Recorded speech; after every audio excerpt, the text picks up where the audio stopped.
This is part 3 of the tutoring session, and we cover willful and negligent omission and misrepresentation, straight from the North Carolina License Law and Commission Rules comment section. We're going to look at a few excerpts, and we're going to talk about the differences and how you can easily figure out which is which.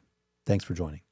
Neil, would they ask a lot of questions about misrepresentation, the difference between misrepresentation, omission, willful versus negligent? Because I feel like some of it I'm reading, it's just that close to me picking the wrong answer. I know.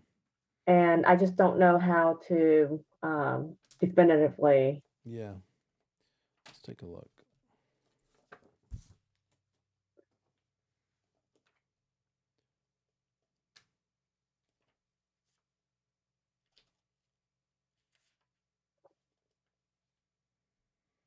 Trying to find. And if the examples that they give you is the one that I have a hard time. In the comment section? Yeah. Mm-hmm. It's just a lot to remember. Like, in this situation, it was very specific. Right. Let's see if we can make some sense of that.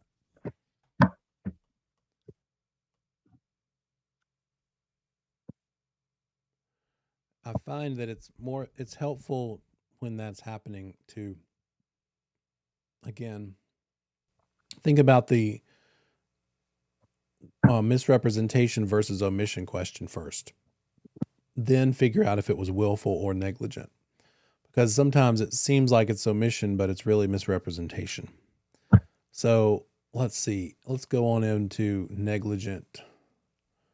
We looked at the second one yesterday. Let's look at the first one and see if we like how it's worded. An agent has previously sold several lots in a subdivision, and all of them passed the PERC test, or the soil suitability test, for a septic system. The agent sells lot 35 and does not check whether it passed the test.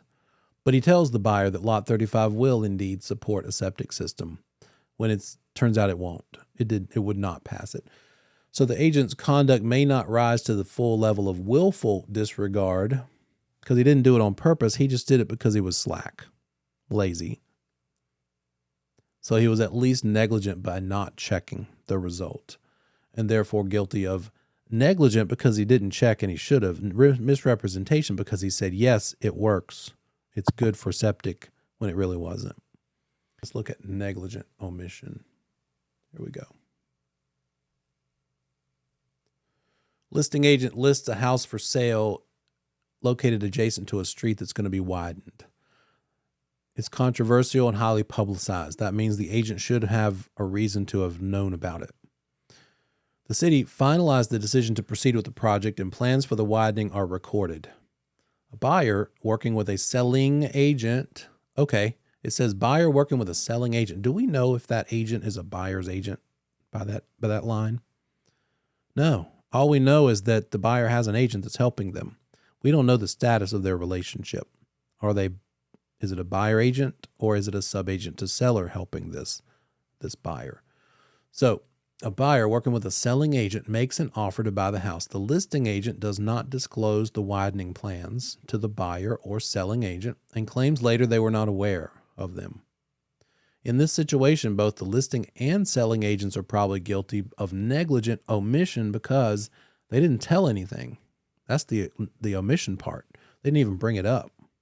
If they had said, no, those plans aren't going to apply to this house, that would have been misrepresentation. So the omission was not even mentioning it, but did they do that maliciously on purpose, or did they do it because they were slack or lazy?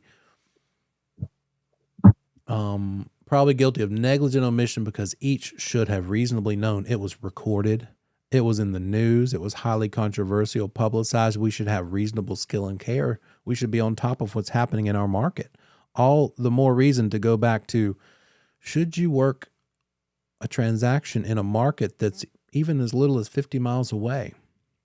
Should you go from Pineville and come on up to Concord or Kannapolis? You can. It's not illegal. But do you know the ins and outs up here? Or do I know them down there? I better have a way of finding them out. That's kind of what that goes back to. Should reasonably have known of those plans which were a material fact and disclosed to the buyer. It's not affected by whether, here it is, notice, this result does not matter whether that selling agent is a buyer agent or a sub-agent. That's how we know that selling agent doesn't tell us the relationship. And in this case, it wouldn't have mattered. They would have been expected to know this and convey it to the buyer in either role. Full disclosure, right? We owe disclosure to everybody, regardless of our relationship with them. Even if an agent helping a buyer, forget this example, a buyer investor says, I want to buy some land near where they're going to put that road that's coming through, that new big 485 interchange, because I know it's going to happen, but I want to go ahead and buy now before the prices go up. Or it might even be that it hasn't been approved yet, but I want to go ahead and buy some farmland nearby, because eventually it's going to be an intersection. I could put a gas station or McDonald's on it. And so you, their agent, who's being very proactive, you start knocking on doors to local farmhouses with acreage owners, and you're like, hey, you interested in selling? Now, before I knew this rule, I would have not told that farmer, landowner, why I was asking. I would have just said, I have a buyer who's interested in some land. I would have not even thought to say, because it's probably going to be worth something because there's an interchange coming through. But we are required to disclose that. We as brokers are required to tell even that seller whom we're not going to represent, we don't now, we won't in the future. We're just trying to find basically a for sale by owner even. Hey, you're going to be a for sale by owner. I'm representing the buyer. We want to buy your 100 acres because it's probably going to be worth more money very soon. That's going to affect how much that seller chooses to sell it for. And you're looking out for the buyer, but you're legally obligated to tell that seller why you're asking them, that the value could come up. Otherwise, you're guilty of one of these 4 things. I would have definitely fallen for that for sure, because I would think my loyalty is to my buyer. Why do I have to tell the seller? That's their problem. Let them find an agent to represent them. Let them do research and figure out.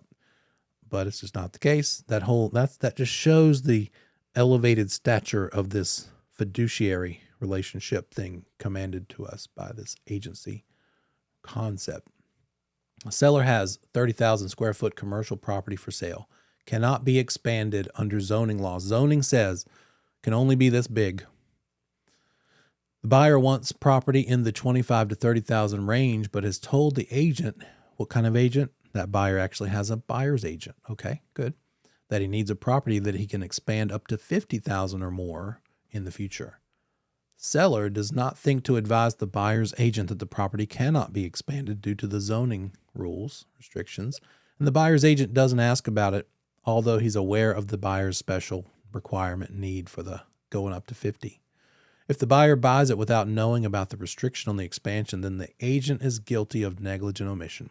They didn't bother to say it, and they didn't bother to say it because they didn't bother to find out. They should have checked the zoning. That buyer's agent they can't just point to the seller and say, well, she didn't tell me. It is their job to make sure, especially in this kind of situation, land or commercial, zoning verification is very important.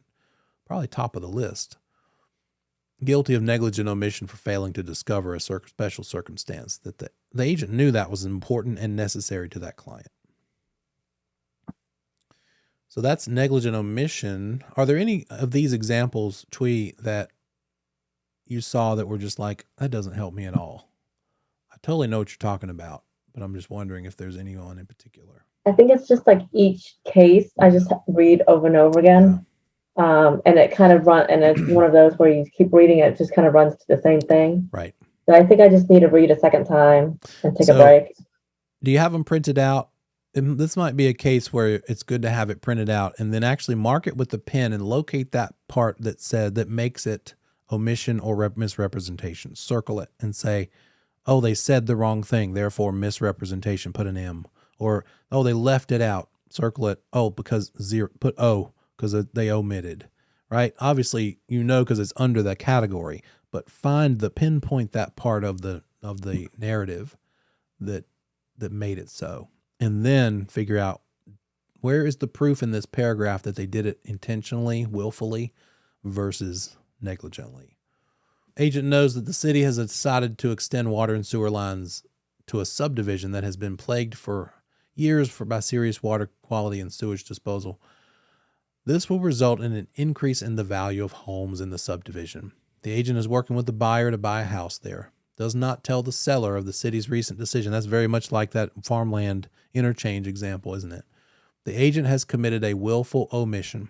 They did it on purpose because they wanted to help their buyer get a better price, and they omitted the fact that this land, this property, in this case house, is going to be worth more very soon.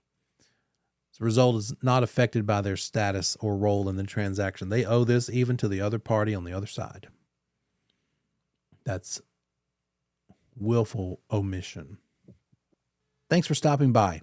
If you have other suggestions for videos on license law and commission rule for real estate in North Carolina, let me know in the comments below, and I'll be sure to put your idea at the top of the list. Check out my other videos on this channel about math tutorial walkthroughs, as well as the full sessions from class.